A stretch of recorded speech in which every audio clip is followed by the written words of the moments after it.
જગતમાં તો આવા બંધન મુક્તિ થાય હે હરિને કે સિદ્ધને ભૂલી જાય.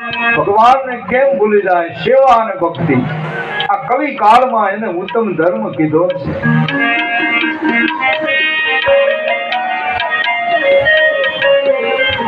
બે ભગવાનના ભક્તો છે, આની ઓળખાણ કેમ થાય? એ યમુનાના કિનારા ઉપર મળ્યા છે, બંને ભક્તોની ઓળખાણ થઈ ગઈ. પણ કઈ રીતે? ચાર મિલે તો સઠ ખીલે,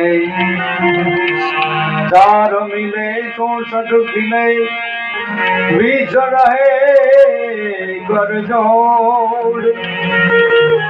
હરિજન છે હરિજન મિલે, વિરહે સાત કરોડ. ચાર મળે 64 ખીલે, બીજ રહે કરજોડ.